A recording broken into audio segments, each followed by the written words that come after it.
ओम श्री दुर्गाय नमः। पहला अध्याय। भगवती महिमा तथा मधुकैटभ वध। श्री मार्कंडेय जी ऋषि बोले, सूर्य के पुत्र सर्वाणी की उत्पत्ति की कथा कहता हूँ, सुनो। सार्वणी महामाया की कृपा से जिस प्रकार मनवंतर के स्वामी हुए, उसका हाल भी सुनो। सर्वोच्चिष नामक मनवंतर ने सूरत नाम के एक राजा थे।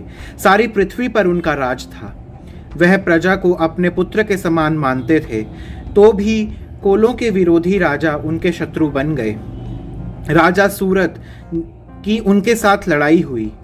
संख्या में कम होने पर भी राजा सूरत युद्ध में उनसे हार गए।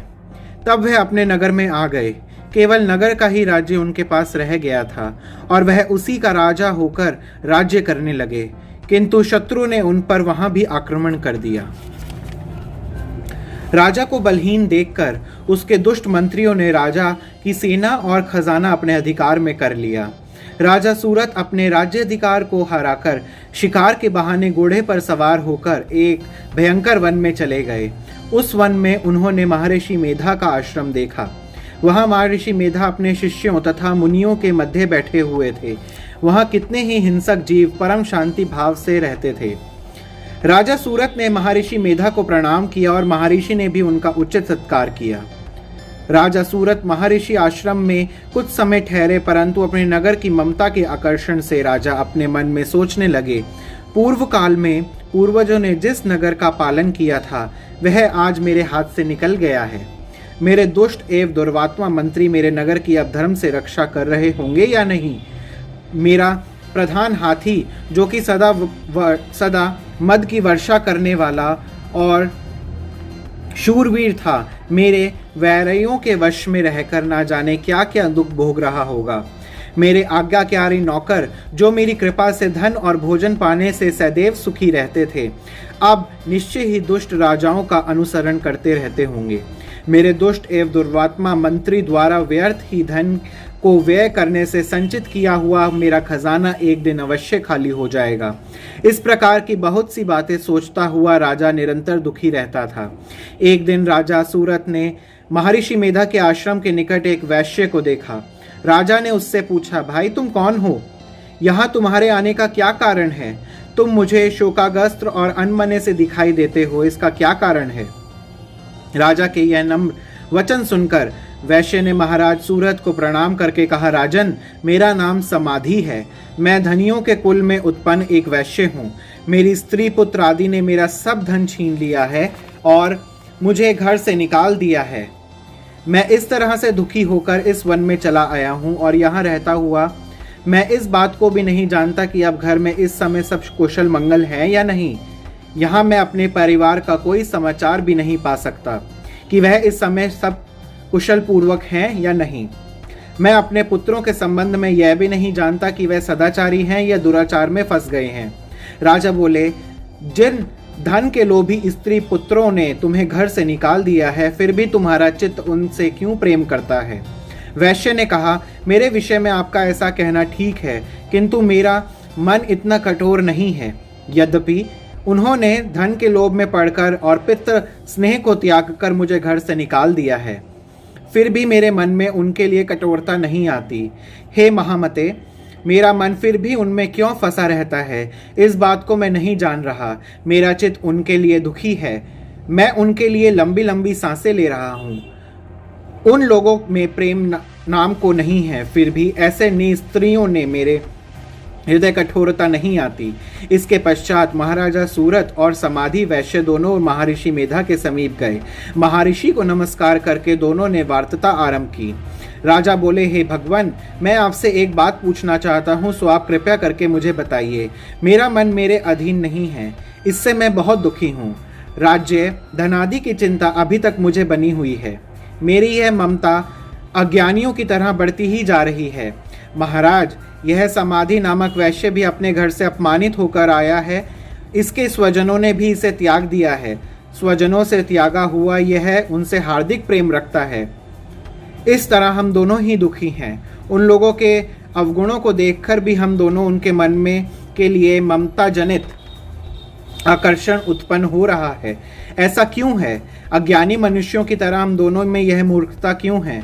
महर्षि मेधा ने कहा, विषय मार्ग का ज्ञान सब जंतुओं को है। सबों के लिए विषय पृथक पृथक होते हैं। कुछ प्राणी दिन में नहीं देखते और कुछ रात को, परंतु कुछ जीव ऐसे भी हैं जो दिन में तथा रात दोनों में देख सकते हैं।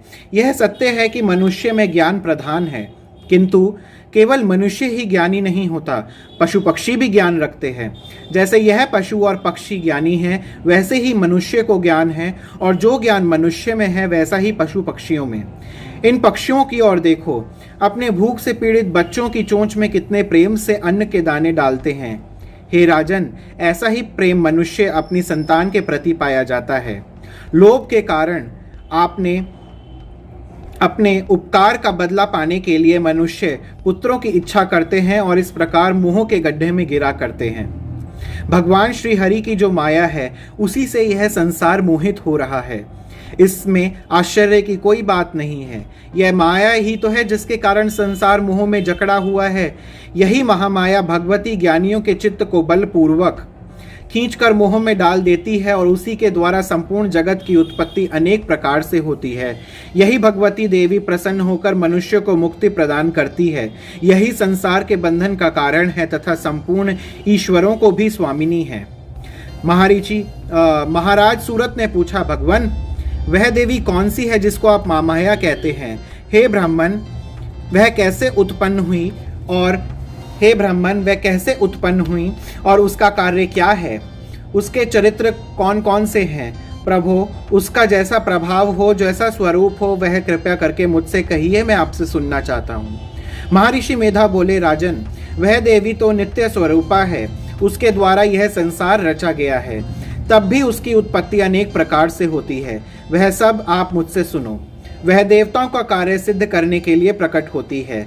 संसार को जलमय करके जब भगवान विष्णु योग निद्रा का आश्रय लेकर शेष शैया पर सो रहे थे, तब मधुकैटव नाम के 2 असुर उनके कानों की मैल से प्रकट हुए। वह दोनों असुर श्री ब्रह्मा जी को मारने के लिए तैयार हो गए। श्री ब्रह्मा जी ने उनको अपनी ओर आता देखा और यह भी देखा कि भगवान विष्णु योग निद्रा का आश्रय लेकर सो रहे हैं। तब ब्रह्मा जी श्री भगवान को जगाने के लिए उनके नेत्रों में निवास करने वाली योग निद्रा की स्तुति करने लगे। श्री ब्रह्मा जी ने कहा, हे देवी, तुम ही स्वाहा, तुम ही स्वधा और तुम ही विष्टकार हो। नित्य अक्षर प्रणव में अकार, उकार, मकार, इन तीनों मात्राओं के रूप में तुम ही स्थित हो। इनके अतिरिक्त जो बिंदु रूप में अर्ध मात्रा है, वह भी तुम ही हो। हे देवी, स्वर भी तुम्हारा ही स्वरूप है और जीवन को देने वाली स्वधामी भी तुम ही हो। हे मातेश्वरी, संध्या, सावित्री तथा परम जननी भी तुम ही हो। तुम इस विश्व को धारण करने वाली हो।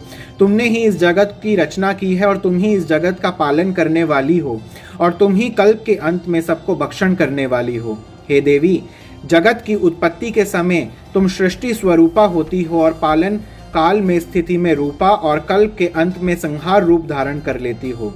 तुम ही महाविद्या, महामाया, महामेधा, महारात्रि और मोहरात्रि हो। श्री ईश्वरी और बोध स्वरूपा बुद्धि भी तुम ही हो। लज्जा, पुष्टि, तुष्टि, शांति और क्षमा भी तुम ही हो। तुम खड्ग धारिणी, शूल धारिणी, घोर रूपा तथा गदा, चक्र, शंख और धनुष को धारण करने वाली हो। बाण, भुषुंडी और परिघ, यह भी तुम्हारे ही अस्त्र हैं। तुम सौम्य और सौम्यतर हो।